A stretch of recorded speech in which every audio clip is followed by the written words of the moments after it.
Lebap vilayetinin Farab etrafında virus alamatlı ketelçilikten ölýän adamlar göz görteli köpelýär. Olaryň jesetleri howsarlaryna berilmeýär. Aşgabatyň harby birikmelerinde hem koronavirus hadisalaryna çalymdaş näsaglar görnetiň artýar. Olara pnevmoniya diagnozy goýulýar. Ketelçilikden ejir çekýänler derman yetmezçiliginden hem kösenýär. Türkmen häkimetleri ýurtda COVID-19 bardygyny ikrar etmeýärler. Ýöne ketelin ýaýramagyna garşy çäklendirmelerin gerimini güýçlendirýärler. Bu ýagdaýlar barada Azatlyk radiosynyň bir-birinden garaşsyz 4 habarçysy Lewapdan, Aşgabatdan, Mardan we Balkandan habar berýär. Farabda habarçymyzyň maglumatlaryna görä etrapda lockdown düzgünleri dol güýjünde hereket edýär. Adamlar dol izolasiýa ýagdaýda saklanýar. Munyň bilen bir wagtda virus alamatly keselçilikden ölýän adamlar görnetin köpelýär. Ölýän adamlaryň jesetleri howsarlaryna berilmän diňe ýürite lukmanlar we harwalar tarapyndan jaýlanýar. Ölen adamlaryň howsarlary we garyndaşlary hem öý karantininde saklanýar. Farabda virus ýokuşan adamlaryň sany barada maglumat ýok. Ýöne Aşgabatdan etrafa gelen käbir virusolog lukmanlar näsaglaryň 50%den köprägine ölüm howpunyň awanýandygyny aýdýarlar diýip adynyň efirde üýtgedilip Dürjemal diýilip tutulmagyny soran Faraply bir ýaşaýjy gurrun berdi. Bu aralykda Aşgabatyň Bekrewäniň Gökdepäniň harby birikmelerinde we harby howa güýçleri bölümlerinde koronavirus alamatly keselçilik bilen keselleýänler hem görnetin köpelýär. Habarçymyzyň maglumatlaryna görä bu ýerde keselleýän adamlar etgerlerden, ofitserlerden we şertnamalaryny gulluk edýän ofitserlerden hem de olaryň maşgala agzalaryndan ibarat. Olara pnevmoniya diagnozy goýulýar. Bu harbalar derman yetmezçiliginden kösenýärler. Olara şäherdäki raýat dermanhanalaryndan derman almaga ruhsat berilmeýär diýip ýagdaýdan habarly bir çeşmämiz anonimlik şertinde habarçymyza gurrun berdi. Onuň sözlerine görä enatalar esker çağlaryna bu keselin ýokuşmagyndan we olara talabalaýyk saglyk bejergisiniň berilmezliginden alad edýärler. Emma häzirki wagtda olara diňe pul uğratmana ruhsat berilip çağlary görkezilmeýär.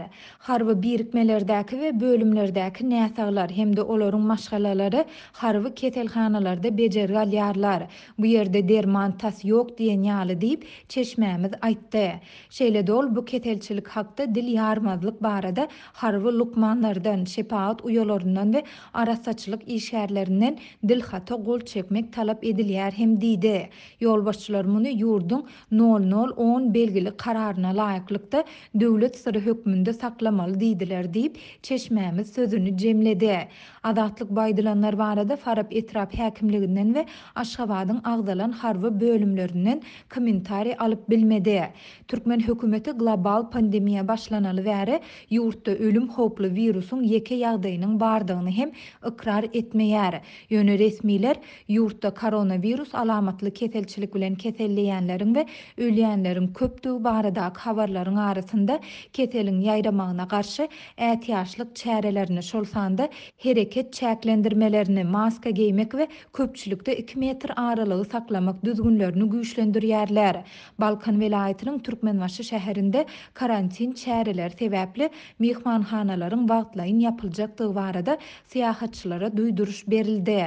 Balkanna habarçymyzyň sözlerine görä mehmanhanalar 30 iýuldan 15 awgustda çenli ýapylar.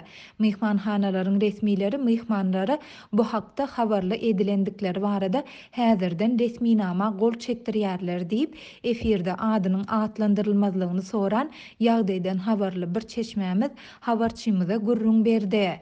Bu aralykda Mary şäheriniň häkimetleri koronavirus çäklendirmeleriniň çäginde Türkmenistan köçesiniň ugrunda yerleşýän awtomendilden, ýagny awtobuslaryň duralgasyndan Mary Gres aralygyna gatnaýan awtobuslaryň hereketini ýatyrdylar.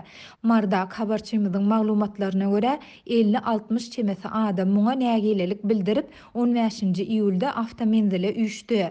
Olar 10 iýuldan bäri Mary Gres aralygyna hiç ile awtobusyň gatnamaýandygyny aýdyp, eger awtobus gatnawlary ýola goýulmasa, onda adamlaryň ählisiniň Mary şäherindäki iş ýerlerine mundan beýlek gelmejekdiklerini duýdurdylar. Adamlar gatnawlar ýola goýulmasa, gaty kösenýändiklerini alýan 900 manat çemesi aýlyklaryndan her gün 10 manady taksa bermeli bolýandyklaryny aýtdylar. Ýöne olary hiç kim dinlemedi. Olar haçanda Aşgabatyň sudyna arda ýazjakdyklaryny we awtomendiliň başlygy işden gidýänçä görüşjekdiklerini aýdanda, awtomendiliň resmileri gatnawlary ýola goýjakdyklaryny wada berdiler diýip, bu ýere üýşen adamlaryň biri anonimlik şertinde habarçymyza gürrüň berdi. Ýöne raýatlar awtobus gatnawlary bolman soň bir hepde her gün 15 kilometr ýoly takside geçmeli bolandyklaryny aýdyp, gatnawlaryň ýatyrylmagynyň sebäplerini düşündirmegi hem soradylar. Üýşüp baran adamlaryň soragyna jogap bermediler. Munyň diňe karantin çäklendirmeleri bilen bagly bolandygy aýdyldy diýip Marly ýaşaýjy aýtdy. Adamlaryň bu protest çäresinden soň Margres aralygyndaky awtobus gatnawlary 17-nji iýulda gaýtadan dikeldildi. Azatlyk baýdylanlar barada agdalýan awtomendiliň ýolbaşçylaryndan kommentari alyp bilmedi.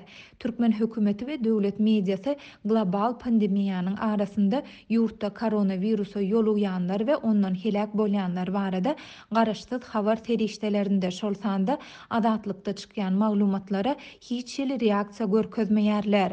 Ýöne 13-nji iýulda Türkmenistanyň Saglyk ministrligi Rus neşrinde ýurtdaky poliomiyelit bilen bagly ýagdaýlaryň ýoýulyp görkezilýändigini aýdyp, destine beýanat ýaýratdy.